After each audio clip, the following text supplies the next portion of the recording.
तो नमस्कार साथियों, जैसे कि आप जानते हैं कि हम हर बार आपके बीच में कई नए लोगों को लाते रहते हैं। एक टीचर होना और टीचर के साथ साथ बच्चों को मैनेज करना, उनको पढ़ाना और उसके बाद देश के सर्वोच्च पद पर बैठे राष्ट्रपति महामहिम से पुरस्कार भी पाना, ये कोई आसान बात हो सकती है, आपको बातों में लगे, पर ये आसान है नहीं। इसके पीछे एक गहन मेहनत, लगन और शिद्दत, ईमानदारी से काम करने का वो तरीका भी होना चाहिए। आज उसी के कड़ी में हम हमारे साथ आसिया फारूकी मैम को लेकर आए हैं, जो कि नेशनल टीचर अवार्ड विनिंग है। मैम, आपको बहुत बहुत स्वागत है हमारे पॉडकास्ट में। Thank you. तो सबसे पहला क्वेश्चन मेरा आपसे यही रहेगा कि जब कोई teacher national teacher award win करता है तो उसका क्राइटेरिया क्या रहता है?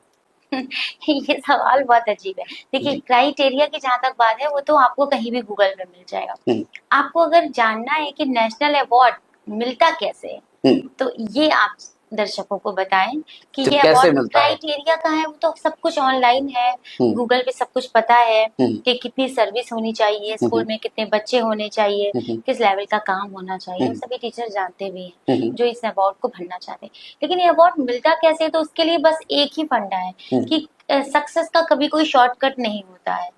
बहुत ज्यादा स्ट्रगल करना, मेहनत करना है और आप लगातार करना है, कंटिन्यू अपने काम में लगे रहना है, इम्प्रूवमेंट लाना है बच्चों के लिए, स्कूल के लिए, सारी चीज़ों को, सोसाइटी को जोड़ते हुए आपको तालमेल बैठाना है। प्लस आपको जो पेरेंट्स हैं, एजुकेटेड भी नहीं, उनको डील करना है और कुछ नया करके दिखाना है। जो एजुकेशन पॉलिसी है हमारी, उसमें कुछ पॉजिटिव चेंजेस लाने की कोशिश करना है, तब आप इस अवार्ड के लिए एलिजिबल होते हैं। आपने जब आपको नेशनल टीचर अवार्ड मिला तो आपको क्या लगता है कि आपने अपने अंदर क्या क्या चेंजेस किए होंगे या क्या क्रिएटिविटी की जिससे आपको ये मिला? अच्छा, तो ये सोच के नहीं किया कि ये काम मैं नेशनल टीचर अवार्ड के लिए कर रही हूँ, ये नहीं सोचा कभी। सिर्फ काम करती रही, जुनून के हद तक करती रही। और कहते हैं ना, मेहनत का कोई भी तोड़ नहीं होता है, मेहनत का फल हमेशा मीठा होता है। तो बहुत कम टाइम में मुझे ये अवार्ड मिल गया, यानी कि सर्विस के 12 सालों में। और इसलिए नहीं मैंने इस अवार्ड को डाला था कि नहीं इस बार मुझे ये अवार्ड ही चाहिए, ही सिर्फ सीखने के पर्पज से। लेकिन ये था कि अगर सच्ची मेहनत थी, बच्चों के लिए मेरा प्यार सच्चा था और सभी की दुआएं थी मेरे साथ, तो मुझे इतनी जल्दी, इतनी शॉर्ट टाइम में इस अवार्ड को लेने का इतना बड़ा सौभाग्य प्राप्त हुआ और मुझे बहुत ज्यादा खुशी हुई। और ये कहते हैं ना कि एक एनर्जी जैसा काम करता है अवार्ड कि और ज्यादा टीचर्स में बहुत ज्यादा काम करने के लिए वो हो जाती है कि नहीं मुझे और अच्छा काम करना है। जैसे कहते हैं एनर्जी ड्रिंक पी ली और बस चले गए कि हाँ बहुत ज्यादा जोश आ गया, मुझे अंदर बहुत एनर्जी आ गई, सुबह की चाय की हाँ, अवार्ड ये काम करता है टीचर्स के लिए। और इस अवार्ड के लिए कोई एक काम नहीं किया है जो बताया जा सके, हर चीज करनी पड़ती है। ऑल ओवर स्कूल का डेवलपमेंट, खुद का डेवलपमेंट, सोसाइटी के साथ आपका सारा कुछ, मतलब हर चीज के लिए उसमें आपके मार्क्स होते हैं। सिर्फ एक चीज का नहीं होता है कि आपने बच्चों को किस तरीके से पढ़ाया है उसके ही लिए आपको ये अवार्ड दिया जा रहा है। सब कुछ आप कैसे कर पाए, और अगर आप प्रिंसिपल हैं तो प्रिंसिपल होकर के आप कैसे सारे अपने दायित्व को निर्वाह करते हैं। उसके बाद आप क्या क्या ऐसा नया करते हैं कि जो हमारी गवर्नमेंट है, भारत सरकार है, उसको लगता है कि नहीं ये काम इस टीचर ने किया है तो ये नेशनल टीचर अवार्ड के लिए एलिजिबल है। और उसको फिर टॉप 30, फिर टॉप 20, फिर 10, फिर 6, फिर 3, फिर 1 में बार बार बुलाया जाता है इंटरव्यूज के लिए। तो नेशनल टीचर अवार्ड बहुत बड़ा प्रोसेस है और बहुत सारी चीज़ें करनी पड़ती हैं। ये सोच के नहीं करना है कि हम सिर्फ, अगर हम बच्चों को सिर्फ नवोदय विद्यालय की तैयारी करवा देते हैं या किसी अच्छे स्कूल्स में एडमिशन करा देते हैं तो हम इस अवार्ड को पा सकते हैं, ऐसा नहीं है।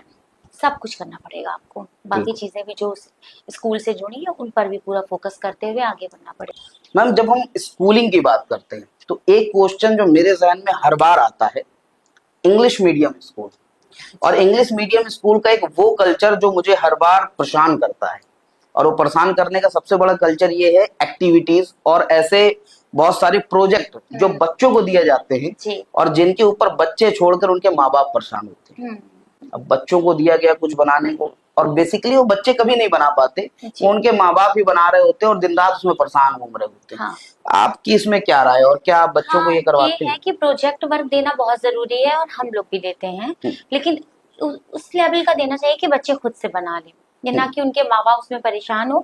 लेकिन ऐसा नहीं है कि अगर पेरेंट्स हेल्प नहीं करें बच्चों की तो बच्चे खुद से कर लेंगे, करना तो पड़ता है। अब हम लोगों के यहाँ पेरेंट्स नहीं होते हैं एजुकेटेड, तो बच्चों के और ज्यादा इजी और मतलब ऐसा हम लोग प्रोजेक्ट देते हैं जो बच्चे अपने परिवेश से ढूंढ के कर सकें, उनको अवेलेबल हो जाए वो सारी चीजें, क्योंकि वो बहुत दूर शहर नहीं जा सकते ना, उनके पास इतना बजट होता है। लेकिन इंग्लिश मीडियम के जो टीचर्स होते हैं, जो वहाँ का मैनेजमेंट होता है, उनको पता होता है कि पेरेंट्स एजुकेटेड हैं और उनको फाइनेंशियल भी कोई ऐसी खास प्रॉब्लम नहीं है, तो इस वजह से वो इतनी हाई फाई फीस भी लगाते हैं।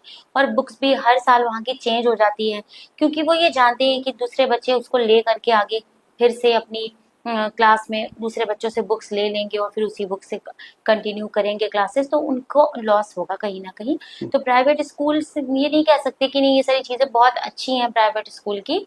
काफी चीजें ऐसी हैं, एक तरीके से कहा जाए तो वो शोषण भी करते हैं पेरेंट्स का। हमारे बच्चे भी प्राइवेट में पढ़े हैं, कभी कभी बहुत फ्रस्ट्रेशन होता है कि क्या करें, निकाल भी नहीं सकते हैं। अगर सीबीएसई में करा दिया तो अब पूरा कराना ही पड़ेगा 12th तक, तो एक बार अगर एडमिशन करा दिया। और अब जो ऐसे छोटे प्राइवेट स्कूल है उनको तो ये प्रॉब्लम है कि अगर बच्चा चाहे भी बीच में दूसरे स्कूल जाना या गवर्नमेंट स्कूल जाना तो टीसी नहीं देते हैं, रोक लेते हैं बच्चों को। बिल्कुल। अगर उनके यहाँ 12th तक है और बच्चा 8 के बाद टीसी मांग रहा है, ऐसे कुछ बच्चे हैं जिन्हें मैं जानती हूँ, तो उन्हें परेशान किया जा रहा है कि नहीं 12th करो यहाँ से, जब उनके स्कूल में है ही नहीं 12th की मान्यता, वो कहीं और से करवाते हैं, फिर भी वो प्रेशराइज करते हैं क्योंकि पेरेंट्स कुछ कर नहीं सकते हैं। वो टीसी के लिए कहाँ कहाँ जाएंगे, किससे लड़ेंगे, कहाँ जिला बेसिक शिक्षा अधिकारी या जिला अधिकारी के पास वो जा पाएंगे। तो प्राइवेट स्कूल वाले हर तरीके से शोषण करते हैं, बिल्कुल ऐसा नहीं करना चाहिए। कोर्स चेंज करते रहते हैं, फीस अनाप शनाप उनकी बहुत ज्यादा हर साल बढ़ जाती है। प्लस जो उनका बस का चार्ज होता है, अगर बच्चा नहीं भी गया है, पूरे मंथ नहीं गया है, तो भी वो कभी उस फीस को नहीं छोड़ते, 1 रुपया भी कम नहीं करते हैं। तो इसलिए हम तो यही कहते हैं कि सरकारी स्कूल बहुत अच्छे हैं, वहाँ के टीचर्स भी बहुत अच्छे होते हैं, बहुत क्वालिफाई होते हैं, तो वहाँ पर बच्चों को पढ़ाना चाहिए। और अगर फिर भी पेरेंट्स को ये बात समझ में नहीं आती है तो फिर वो तैयार हैं ऐसी चीजों को फेस करने के लिए। बट तो सरकारी स्कूल में एक प्रॉब्लम भी तो है मैम, कि जैसे अब कुछ स्कूल्स हैं, आप मेहनत कर रहे हैं और भी हाँ लोग मेहनत कर रहे हैं जो सच में बहुत अच्छा बिल्ड कर रहे जी, हैं, बट अगर बाकियों को देखा जाए तो वो तो एक वीडियोस हमेशा ही सामने आती है कि टीचर सो रहे हैं या फिर बच्चों नहीं की पढ़ाइयाँ नहीं हो रही ऐसा तो नहीं है। हैं। जी। क्यों ऐसा कह रहे हैं आप, ऐसा नहीं है बिल्कुल भी। टीचर्स क्यों सोएंगे, इतना बर्डन सरकार ने ऑलरेडी दे दिया है, सब कुछ ऑनलाइन हो चुका है, अब कैसे सो सकते हैं नहीं नहीं, मैं सोना तो मानता हूँ कभी सो था ही नहीं रहे, नहीं लेकिन सोना। वो अपनी एक तो रिस्पॉन्सिबिलिटी को नहीं निभाते नहीं नहीं जितना ऐसा मैं नहीं, समझता अब हूँ। जो नए टीचर्स आ रहे हैं और बिल्कुल। जो नई भर्ती हुई है उसमें ऐसे टीचर बिल्कुल भी नहीं सरवाइव कर सकते हैं, बेसिक स्कूल्स में पढ़ा सकते हैं। कहीं ना कहीं उनकी रिपोर्ट हो जाती है, गांव वाले भी बहुत ज्यादा अवेयर हो गए हैं, प्रबंध समिति है, कम्युनिटी से जुड़ करके स्कूल होता है, तो ऐसा नहीं है कि टीचर रिस्पॉन्सिबल नहीं है तो वो ज्यादा दिन तक जॉब कर पाएगा ठीक से सुकून से। कहीं ना कहीं कंप्लेन होगी, पोर्टल पे एब्सेंट हो जाते हैं, आए दिन अधिकारी स्कूल्स में आ जाते हैं, और ऐसा नहीं है, अंदर के स्कूल्स में भी बहुत चेकिंग हो रही है। तो ये एक पहले कहने वाली बात थी, अब ये बात बिल्कुल ऐसी कुछ भी ऐसा नहीं बचा है। सरकारी स्कूल्स में बहुत अच्छे टीचर हैं और बहुत अच्छी पढ़ाई होती है। मैं तो ये कहूंगी कि मेरा स्कूल किसी भी तरीके से प्राइवेट स्कूल से पीछे नहीं है और बहुत मेहनत करते हैं और प्राइवेट स्कूल से ज्यादा बच्चों पे ध्यान देते हैं हम लोग। अच्छा, आपने प्राइवेट स्कूल सरकारी स्कूल की बात की, तो मेरा नेक्स्ट क्वेश्चन भी आपसे यही था कि अगर मैं आपसे कहूँ प्राइवेट स्कूल वर्सेस सरकारी स्कूल, तो आप इसको कैसे प्राइवेट कंपैरिजन स्कूल करेंगे? नहीं, प्राइवेट स्कूल के लिए बिल्कुल ये नहीं कह सकती कि नहीं बिल्कुल आप लोग प्राइवेट स्कूल में ना जाएं, अपने बच्चों को ना पढ़ाएं, लेकिन सरकारी स्कूल को भी चांस दें अगर अच्छा है। अगर जैसे हमारे एरिया में सरकारी स्कूल हमारा है तो वहाँ पे भी 4-5 प्राइवेट स्कूल हैं, तो हम तो पेरेंट्स से कहते हैं कि हमारे यहाँ पहले बेसिक जितनी भी प्राइमरी एजुकेशन है, बच्चों की बेसिक स्किल्स है, उनको हम इम्प्रूव कर देते हैं, तब आप प्राइवेट स्कूल में आगे की पढ़ाई कंटिन्यू कराइए अगर आपको नहीं समझ में आता है। तो ये क्वेश्चन मतलब कैसे बना है वर्सेस करके नहीं हो सकता ये, क्योंकि दोनों ही चलेंगी, समाज है, दोनों तरीके के स्कूल होते हैं। और सरकारी स्कूल्स पहले की छवि की वजह से थोड़ा सा अभी अपने आप को स्टैंड नहीं कर पा रहे हैं, उस तरीके से सभी स्कूल्स हालांकि कोशिश कर रही है सरकार। देखिए हमारे यहाँ निपुण बच्चों को करने के लिए बहुत प्रेशराइज किया जाता है, बल्कि प्राइवेट स्कूल में ऐसा कुछ नहीं है। बच्चों को फीस की वजह से उनको क्लास दे दी जाती है कि पेरेंट्स ने इतनी फीस दी है तो उनको पास कर दिया जाता है। हम लोगों को बच्चों को निपुण करके ही अगली क्लास में देना है। निपुण असेसमेंट होते हैं, टैबलेट्स भी मिल गई हैं, सभी स्कूल्स को स्मार्ट बना दिया गया है और कायाकल्प के बाद स्कूल कितने अच्छे हो गए हैं, बहुत सारी खूबसूरती है यहाँ। तो ऐसा नहीं है कि प्राइवेट स्कूल कुछ छोटे छोटे हैं जहाँ पर बहुत ज्यादा खुला नहीं है, पर्यावरण को ध्यान में रखते हुए, पेड़ पौधे नहीं है, सिर्फ स्कूल एक छोटा सा रूम है उसमें बना दिया गया डबल स्टोरी, और बच्चों को फ्रेश एयर भी नहीं मिल रही है, खेलने का मैदान नहीं है। और सरकारी स्कूल में ये सारी चीजें कंपलसरी हैं कि लाइब्रेरी भी होनी चाहिए, खेल का मैदान भी होना चाहिए, स्पोर्ट्स के सामान भी होने चाहिए, एक्स्ट्रा कैरिकुलम एक्टिविटीज पे बहुत ज्यादा ध्यान दिया जाता है, रेडीनेस चलती है, बाल वाटिका चलती है। तो ये सारी चीजें प्राइवेट स्कूल में शायद नहीं चल रही है। उनका तो अपना एक टाइम टेबल है, वो उसी के हिसाब से पढ़ा रहे हैं, जैसे उनको अपना कोर्स पूरा करना है वो कोर्स पूरा करें। लेकिन हमारे यहाँ इसके लिए भी टाइम टेबल इंक्लूड है कि नहीं, आपको इतने दिन आपको रेडीनेस करवाना है, उपचारात्मक शिक्षा दी जाती है, एक्स्ट्रा क्लास भी करवाई जाती है। तो सरकारी स्कूल वर्सेस प्राइवेट स्कूल नहीं है किसी भी हाल में, वो अपने अपने जगह दोनों ही सही हैं, सही। एक प्रश्न और मेरा उठता है, जब हम स्कूल आए थे आपके, हमने काफी कुछ देखा, आपके स्कूल में जाकर देखा बच्चे किस तरीके से पढ़ रहे हैं और बहुत सारी चीजें देखी। कई लोगों ने हमसे क्वेश्चन किया, क्वेश्चन ये था कि हमारे कम्युनिटी में, आपकी कम्युनिटी में एक छोटी सी डिफरेंस होती है कि लड़कियों को बहुत ज्यादा छूट नहीं होती है आगे। मुस्लिम कम्युनिटीज में अधिकतर हमने देखा है कि बहुत सारी कहते हैं जो बच्चियां होती हैं उनके अंदर बहुत टैलेंट है, बट कभी कभार ऐसा हो जाता है कि उनको टैलेंट दिखाने का मौका नहीं मिलता। आप भी सेम सिचुएशन में थी और आपने कई बार बताया है कि मैं उस कम्युनिटी से हूँ और उसमें भी मैंने इतनी चैलेंजेस किए, मेरी फैमिली ने मुझे हेल्प की और सब लोगों ने हेल्प की, बट फिर भी जब समाज की हम बात करते हैं तो समाज में हजार लोग ऐसे जरूर होते हैं जो आपके ऊपर उंगलियां उठाते हैं। तो मैं उस चीज के बारे में आपसे थोड़ा जानना चाहूंगा कि क्या लोगों ने आपके ऊपर उंगलियां उठाई? अगर आगे बढ़ना है तो बहरे बन जाओ, कुछ लोगों को छोड़ के बाकी सब हमारा हौसला गिराने वाले होते हैं। और जहाँ तक मुस्लिम कम्युनिटी की बात है तो हमारा जो फैमिली है वो बहुत ही एजुकेटेड है। मेरे डैडी डीएम थे और मेरे जो बड़े अब्बा हैं उन्हें पद्मश्री भी मिला है, उन्हें सरस्वती सम्मान मिला है, वो बहुत बड़े राइटर थे। और मेरे मम्मी पापा दोनों टीचिंग लाइन में, तो ऐसा नहीं था कि हमारे यहाँ रोक टोक थी पढ़ाई को लेके। मेरे सारे कजिन्स अमेरिका वगैरह में पढ़ा रहे हैं, जामिया में मेरी सिस्टर भी पढ़ाती है और हमारी फैमिली में सब लोग जॉब करते हैं। ऐसा कुछ नहीं है मुस्लिम समुदाय में, जो एजुकेटेड है, पढ़े लिखे हैं, वो एजुकेशन का वो समझते हैं, इम्पोर्टेंस समझते हैं, कितना बड़ा रोल है खुद की पर्सनालिटी के डेवलपमेंट में, सोसाइटी के डेवलपमेंट में एजुकेशन कितनी खास है। हम मुस्लिम होने के नाते ये नहीं कह सकते कि हमको ज्यादा पढ़ना नहीं है या हमको बाहर निकल के जॉब नहीं करना है क्योंकि हम मुस्लिम हैं, और ना ही ऐसी कोई रोक टोक है। हमारे इस्लाम में तो ये कहा गया है कि अगर इल्म हासिल करना है तो चाहे तुम्हें चीन जाना पड़े लेकिन तुम जाओ। तो ऐसा ये कहते हैं लोग, लेकिन हाँ जो पढ़े लिखे नहीं है प्लस मुस्लिम भी है तो उनको नहीं पता है ये चीजें। जैसे कि हम अस्सी में है तो वहां पर बहुत सारे मुस्लिम हैं लेकिन वो बिल्कुल भी एजुकेटेड नहीं है, वो रिक्शा चालक है, वो मजदूरी करते हैं, कुछ तो खाली बैठे हैं, तो वो अपने बच्चियों को नहीं पढ़ा रहे हैं, जल्दी शादी भी कर रहे हैं, बाल विवाह भी हो रहा है। तो इसके लिए ऊपर वाले ने मुझे उस बस्ती में भेज दिया, शायद उनके उत्थान के लिए या उन बच्चियों के सुधार के लिए कि वो आगे पढ़ पाए। और 11-12 सालों से मैंने बहुत सारी बच्चियों को आगे पढ़ाई के लिए फोर्स किया है और वो आगे पढ़ रही हैं, और बहुत सारे पेरेंट्स को समझाया भी है। बहुत सारे बच्चे होते हैं उनके, तो उसके लिए भी उनको रोकने के लिए कि वो जितने बच्चे हैं उनको पढ़ाकर अच्छा एजुकेटेड कर दें, अपने पैरों पे खड़ा कर दें। और ये नहीं कि बस लड़कियों को 8 के बाद पढ़ाई बंद करा दी। तो होता तो है लेकिन सब मुस्लिम्स में नहीं होता है। जो एजुकेटेड हो जाते हैं उनकी थॉट्स अलग हो जाती हैं, उनकी मेंटेलिटी डेवलप हो जाती है।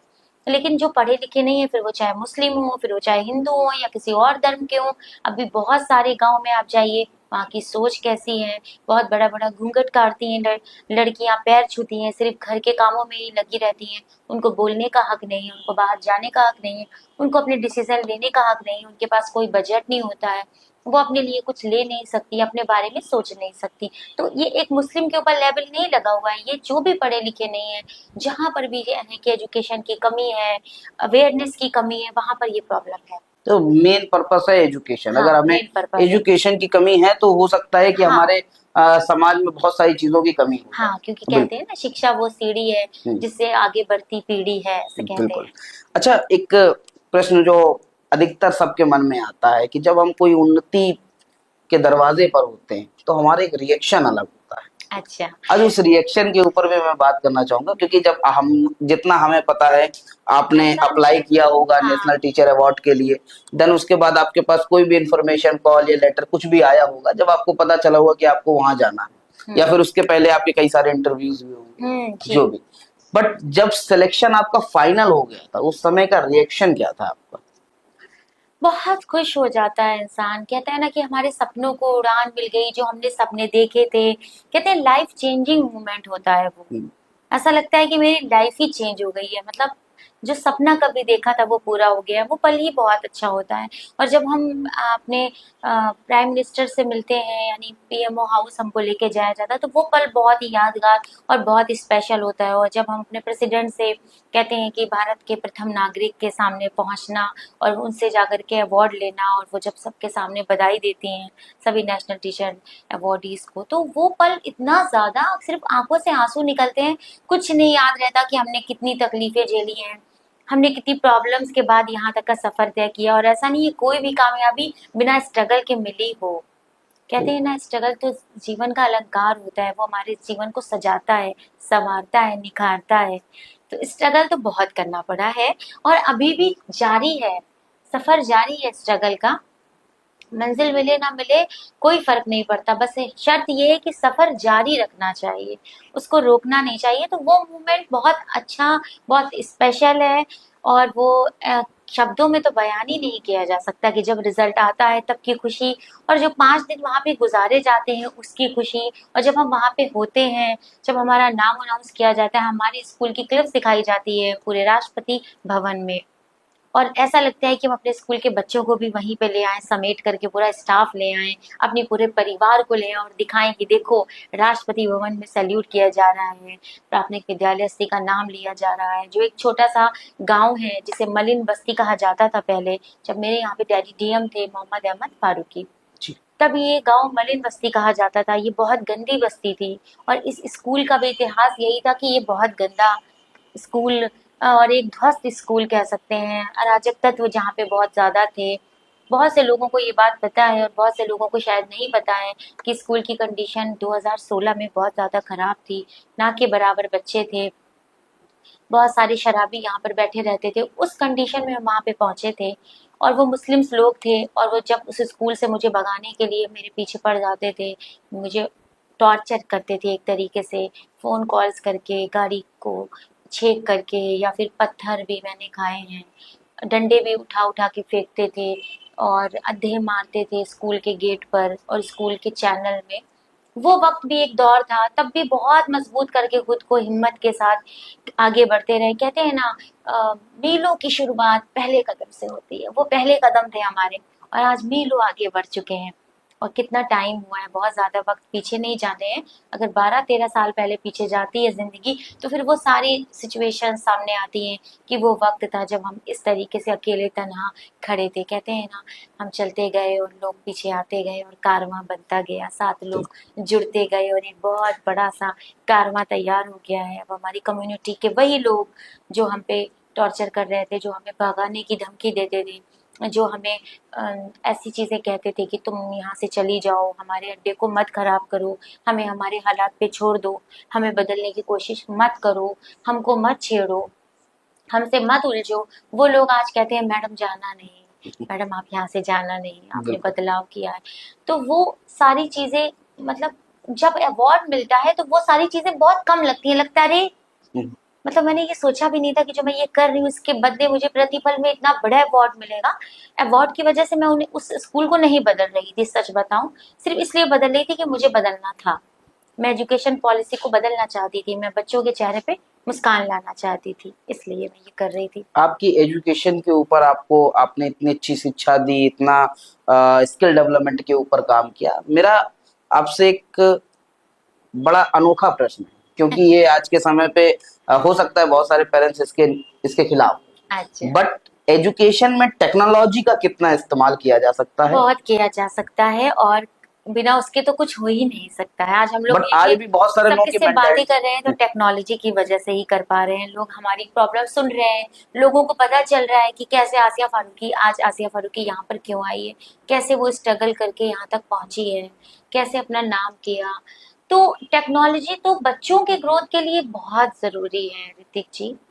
और अब हम लोग भी देखिए स्मार्ट क्लास के यूज से बच्चों को पढ़ा रहे हैं। दीक्षा ऐप है, बच्चों के लिए बहुत सारी चीजें हैं। रीड अलोंग ऐप है, वो टेक्नोलॉजी है, बच्चों को ही उसको यूज करने के लिए बनाया गया। उनकी और जो प्राइवेट स्कूल्स में हो रहा है, स्मार्ट बोर्ड से बच्चों को दिखाया जा रहा है, पढ़ाया जा रहा है, वो बहुत अच्छा है, बहुत उसके फायदे हैं। लेकिन ये नहीं है कि पूरी तरीके से टेक्नोलॉजी पे ही डिपेंड हो जाना चाहिए। टीचर्स जो पढ़ाते हैं, जो समझाते हैं, जो संस्कार बच्चों में दे सकते हैं, जो स्टोरियां सुना सकते हैं, अगर आप यूट्यूब पे वो एक स्टोरी सुनाते हो तो बच्चे सुनेंगे, लेकिन बच्चे उसके कैरेक्टर को देखेंगे, कार्टून में खो जाएंगे, कपड़ों में और वो जो चित्र होंगे उसमें। लेकिन अगर एक टीचर बच्चों को प्यार से दुलार से एक स्टोरी सुनाता है, बच्चों को सहला के समझाता है और फिर उसकी शिक्षा बच्चों से पूछता है, तो वो बहुत इफेक्टिव है। दोनों चीजें अपने लिए, टीचर भी बहुत जरूरी है और टेक्नोलॉजी भी बहुत जरूरी है। बहुत सुंदर। स्कूल कैसा होना चाहिए? बिल्कुल मेरे स्कूल के जैसे होना चाहिए। कैसे? जहाँ पर बच्चे खुद दौड़ते हुए आए, बच्चों को घसीट घसीट के नहीं लाना पड़े, बच्चे खुद शौक से स्कूल आए और एक जॉयफुल लर्निंग का माहौल होना चाहिए स्कूल में। एक डर नहीं होना चाहिए बच्चों को, भय मुक्त वातावरण होना चाहिए, जैसे कि हमारे स्कूल का है और भी बहुत से स्कूल हैं ऐसे। प्रेशर नहीं होना चाहिए, हवा नहीं होना चाहिए कि नहीं स्कूल जाना है तो बच्चे 3 घंटे से रो ही रहे हैं कि नहीं जाना मुझे। खुद सुबह बच्चे जल्दी से उठ जाए, नहीं मैम ने कल स्टोरी सुनाई थी, आज और कुछ होगा, कोई नई एक्टिविटी होगी। तो स्कूल का वातावरण बहुत ज्यादा लाइट होना चाहिए, जहाँ कोई भी तरीके का बच्चों के ऊपर प्रेशर और भय नहीं हो। आनंद का विद्यालय, आनंद का माहौल होना चाहिए। कौन सी नॉलेज ज्यादा जरूरी है, प्रैक्टिकल नॉलेज या किताबी नॉलेज? नहीं देखिए, दोनों बहुत ज्यादा जरूरी है अपनी अपनी जगह पर। किताबें तो बहुत जरूरी है, अगर किताबें नहीं पढ़ेंगे बच्चे तो उन्हें दुनिया की, देश की कोई भी नॉलेज नहीं होगी। लेकिन उनकी उसके अलावा अगर प्रैक्टिकल नॉलेज नहीं है, बच्चों ने करके नहीं सीखा है, तो फिर बच्चे अपनी लाइफ में अपने आप को स्ट्रांग फील नहीं करेंगे। इसलिए प्रैक्टिकल नॉलेज तो बहुत ज्यादा इंपॉर्टेंट है और बुकिश नॉलेज तो है ही। दोनों बराबर है। आपके ख्याल से दोनों? दोनों, हाँ। आपके स्कूल में एक्टिविटी कौन कौन सी होती है? कौन कौन सी होती है? Yes. अच्छा, पपेट शो होते हैं, इसके अलावा बच्चों को गेम्स, स्पोर्ट्स में बहुत सारी चीजें कराई जी, जाती है। पप्पे चोर क्या होता है? पपेट शो जी क्या होता है? कैसे? जैसे गुड्डे गुड़िया का, आपने कठपुतली के डांस अच्छा। कभी आपने देखा होगा, राजस्थानी होता है, जिसमें एक बातचीत होती है, एक गुड्डा बना है और एक गुड़िया बनी आपस में बात करे, उसके हम लोग बहुत सारी एक्टिविटी कराते हैं, इसमें बच्चों को बहुत मजा आता है। वीक में सैटरडे को मोस्टली हम लोग पपेट शो रखते हैं अपने स्कूल में। गेम्स होते हैं, स्पोर्ट्स होते हैं, art craft drawing waste material के यूज से बहुत सारी चीजें कराते हैं, नए नए नवाचार कराते हैं। इंग्लिश में बच्चों को बात करना, छोटे छोटे सेंटेंस बोलना, डांसिंग की एक्टिविटी कराई जाती है, जंप बच्चों को बहुत तरीके से कराया जाता है, रेस कराई जाती है, हर वो चीज कराई जाती है जिससे बच्चों का ऑल ओवर डेवलपमेंट हो सके। मैम आपके बारे में रिसर्च कर रहे थे तब हमने सुना था कि आप मैम कविता बहुत अच्छा सुनाती हैं। जी, ऐसी कोई कविता जो मैम बच्चों को अधिकतर सुनाती रहती हूँ आप?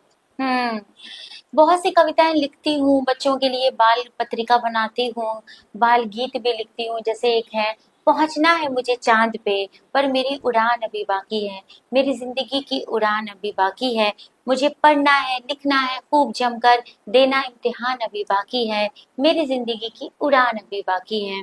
लोग कहते हैं लड़कियां कुछ कर नहीं सकती, लोग कहते हैं लड़कियां कुछ कर नहीं सकती, बनाना अपनी पहचान अभी बाकी है, मेरी जिंदगी की उड़ान अभी बाकी है।